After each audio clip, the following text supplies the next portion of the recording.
This channel is supported by TrueFire. TrueFire is an online library of lessons from some of my favourite players. There's thousands of lessons on there. You can use the promo code JNC40 to get 40% off of any of their courses.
So I got asked if I would try and dial in sort of a clean, sustaining kind of tone, and it got me thinking about a few things. So I've got this preset here that I've put together. I will show you settings and stuff.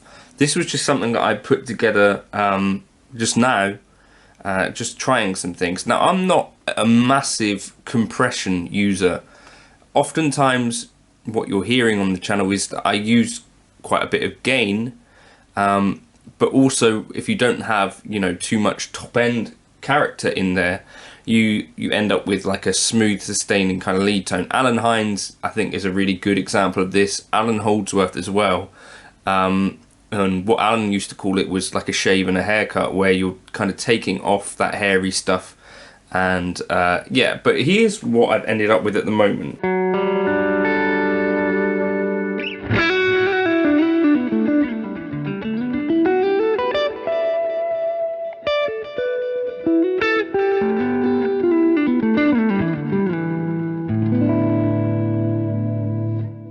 So I had a few questions. So one was, do I actually need those compressors? So I've just turned them off there. At the very front of the chain, I've got this thing here. So what I'm going to do to start with is just try and get it so that I have something equivalent volume-wise going on. So I'm going to, on this one here, up the drive, because essentially I'm hitting the input a bit harder, right?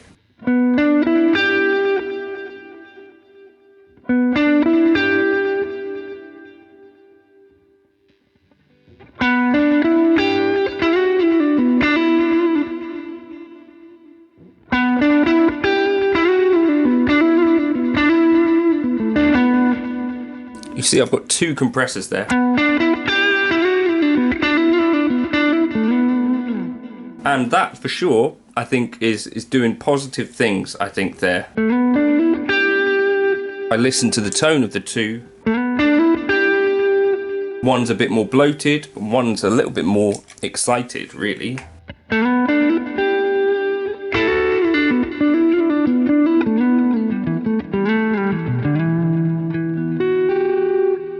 Okay, so I've decided then that it's could be a positive thing. The negative with this is that you're going to get necessarily less actual dynamics, but what you might feel is like it's more touch responsive, like if you play really softly.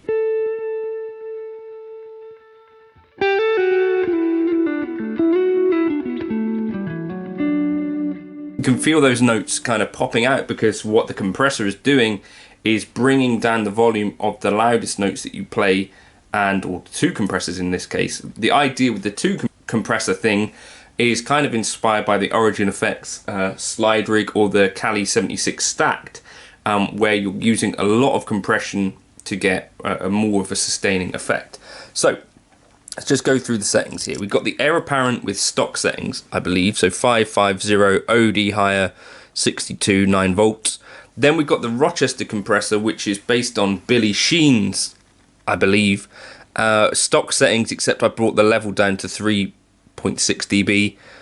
Then I'm going into the LA Studio comp, which is this is like a rack LA2, would it be called? This one's kind of useful because it actually has this emphasis thing, which is like a high-end roll-off, I think. But this, again, I'm using just stock settings, so you could experiment from here.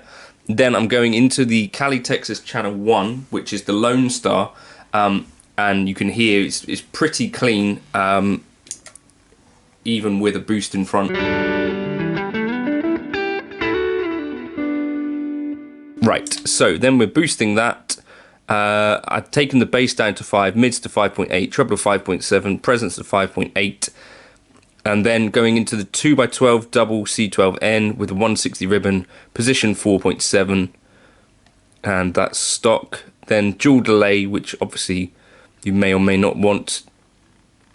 Take that down a bit, to be honest. Those are the settings there. And into a dynamic plate at the end for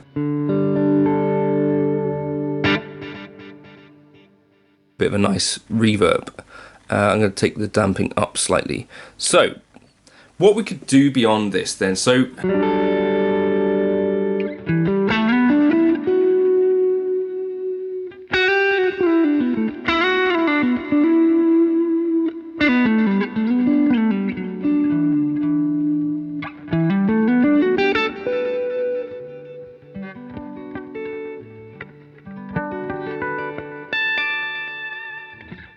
I guess what I'm liking about this is it's sort of regulating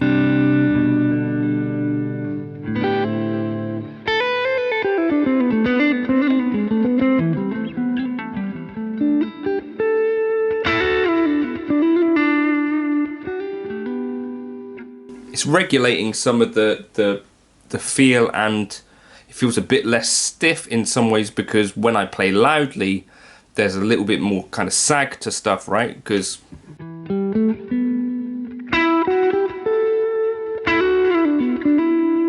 it kind of gets squished down by that compressor. What I also wanted to try was using these to dial in something kind of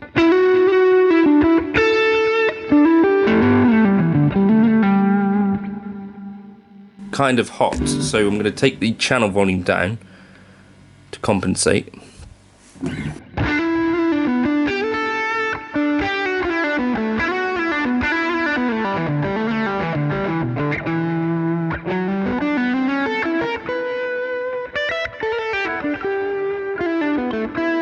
get this kind of furriness around the notes as well, which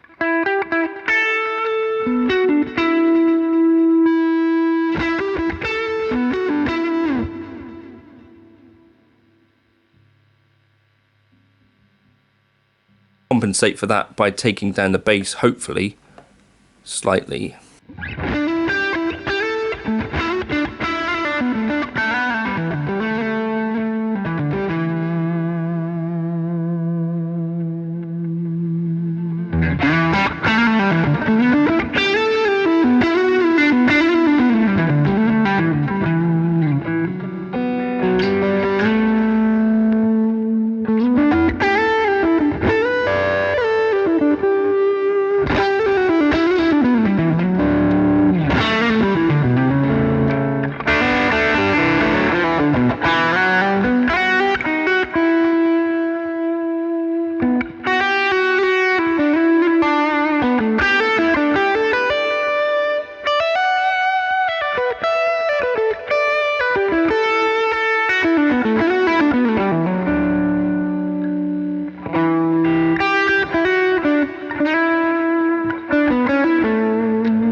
I might bring in a bit of a high cut here.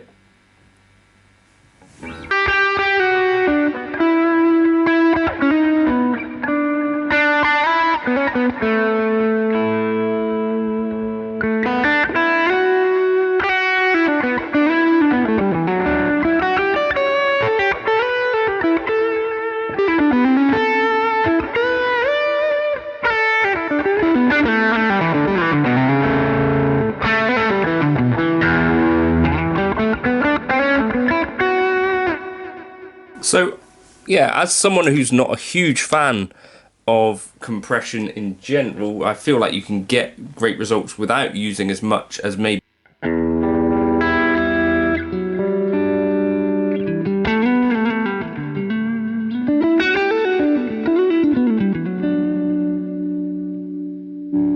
There's no question that that feels.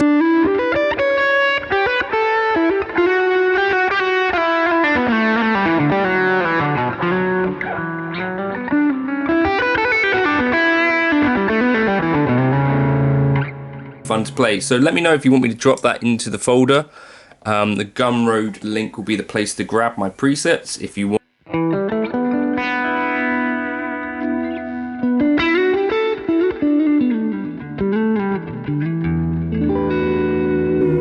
Also, I could recreate that one for PodGo, couldn't I? So yeah, let me know if you want me to try that, and I'll catch you in another video soon. Please feel free to like and subscribe if you like Helix videos, or more videos with the Helix stuff, or, you know, general guitar-y lessons and reviews. I'll catch you in another video in the future.